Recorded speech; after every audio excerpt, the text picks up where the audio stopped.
The 1001 Nights. Hello, this is Elizabeth, and I am here with the first instalment of one of the most famed and fabulous collections of stories. They began in Persia and India and made their way into Arabia, and for that reason, they are sometimes known as the Arabian Nights. I think some listeners might benefit from a little warning that the heroine has to keep telling stories to save her life, but you can also expect plenty of wonder and amazement. Praise be to Allah, the beneficent King, the Creator of the universe, Lord of the three worlds, who set up the sky without pillars to hold it aloft, who stretched out the earth like a bed, and who filled the ocean like a bath.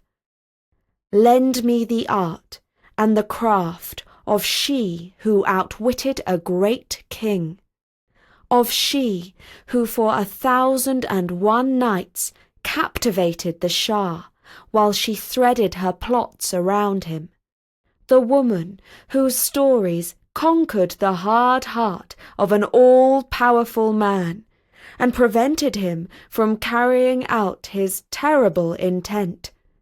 I speak of her, Scheherazade, the greatest storyteller the world has ever known. She lived in a time of sorrow, for the ruler of the land held in his heart an awful grudge against all women. This grudge had terrible consequences for every family in the land, but it was not always so. He began his reign with a kinder heart. His name was Shahryar. He was in the fullness of his youth and power, but as yet without a wife. One evening he stood with his younger brother, Prince Zaman, on the balcony of the palace which overlooked the pleasure gardens. They watched a young serving girl as she stepped out to the fountain to fetch water. Shahryar whispered, "See, brother, is she not as lovely as the moon and as graceful as a gazelle?" But Zaman replied, "Do not let your eyes deceive you. Although you are older than me and more powerful, yet I am more experienced in the ways of women, for I already have a wife. I tell you, no woman on earth has a pure and faithful heart. Each day I watch my queen. I see her give a visiting prince such a look that makes my blood turn angry. But it does not stop there. She gives the chief chamberlain a cheeky smile that is quite inappropriate. Why, the day before I left my palace to pay honour to you, I saw her whispering to the cook. She brings nothing but shame upon me." Shahryar laughed. "My brother, you have been looking pale and ill of late. Now I know the cause. Jealousy is eating you up because you have such a lovely wife." At this, Zaman became quite offended, but he replied in no more than a mutter, "My brother, you will learn for yourself in due time." Shahryar was ready to marry. It seemed that wherever he looked, he saw a beautiful woman, but none so lovely as the one the two brothers encountered the very next day. They got up at dawn to go hunting. Just as the sun was spreading its gentle rays, they rode their horses side by side along the seashore.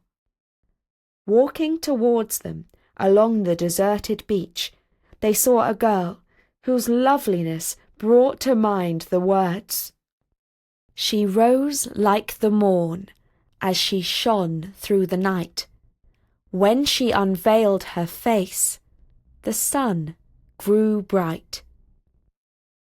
As the brothers drew near to her, she gave them the sort of smile that gladdens a man's heart. And Shahryar said to his brother, "I would not be ashamed if she sat beside me as my queen."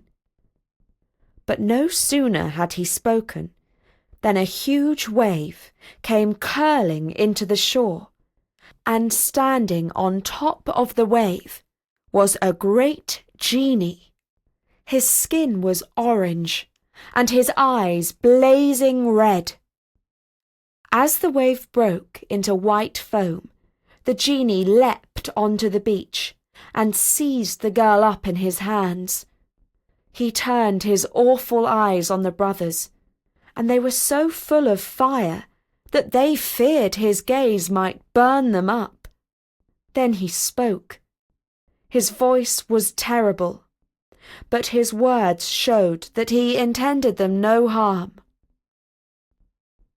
"Hear me now, and learn from my troubles.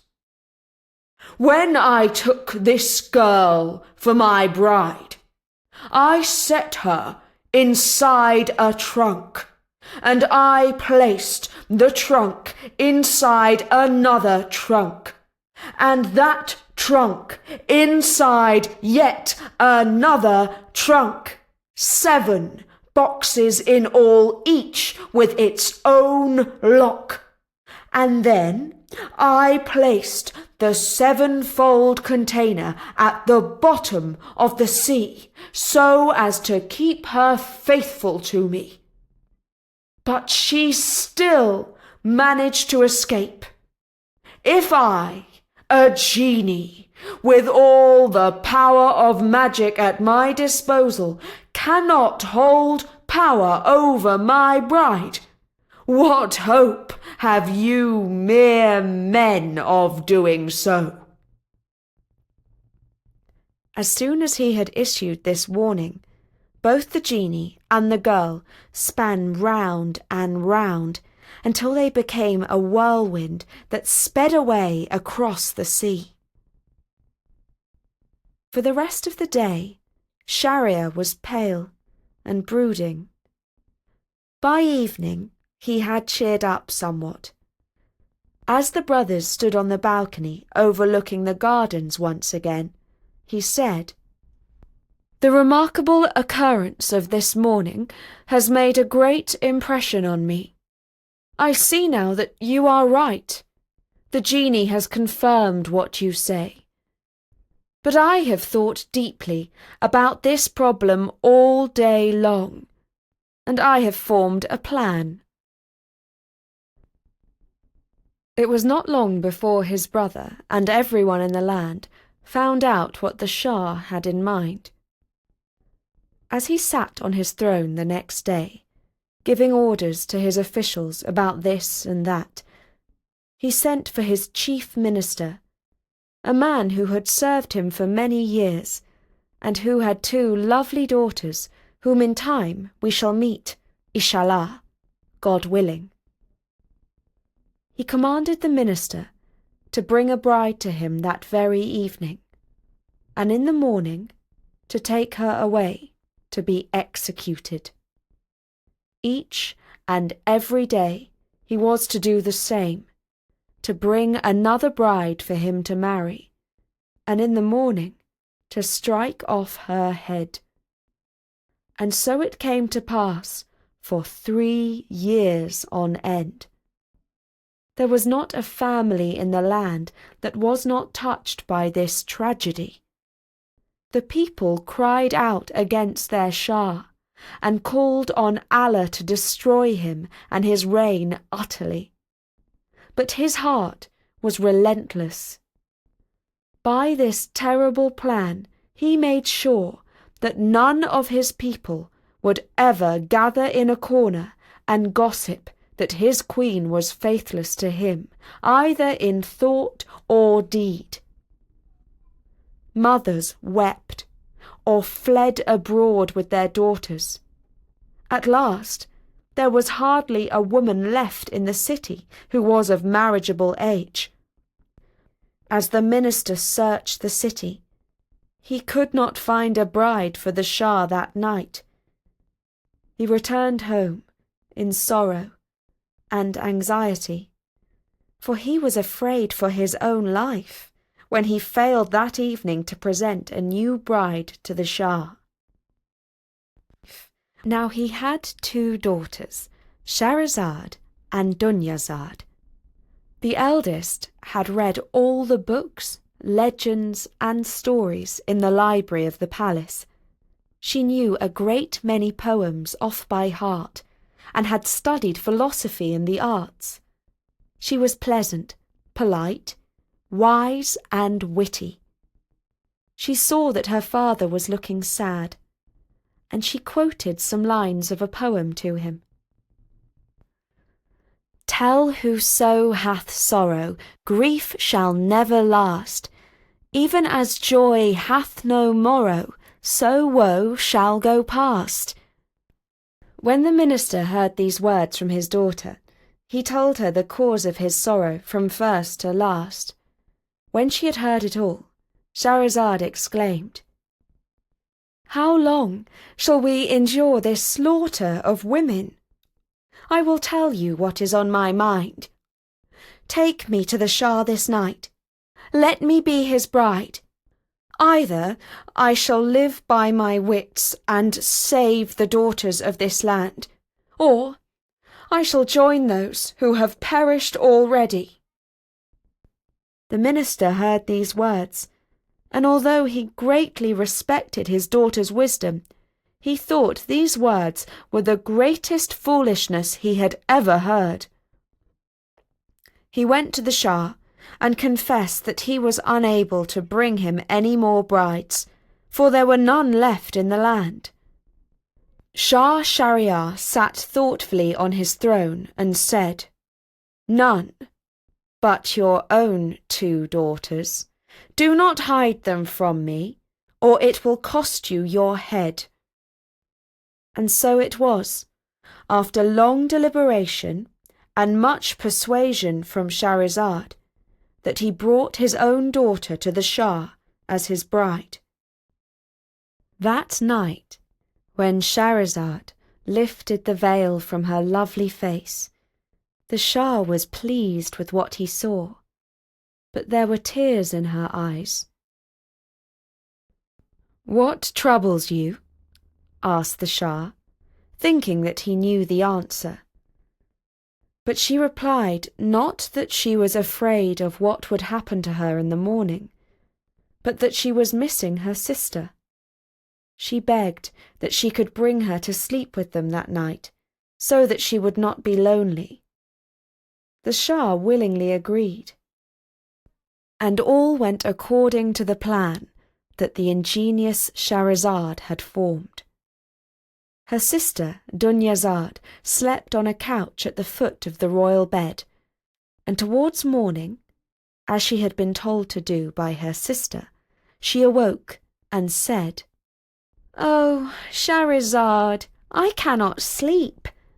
Will you not tell me one of your wonderful stories? For there is not a soul on this earth who can spin a tale as delightful and delectable as yours." And Shahrazad stirred and said, "I too cannot sleep, and I will tell you a tale with joy, if this great king will permit me."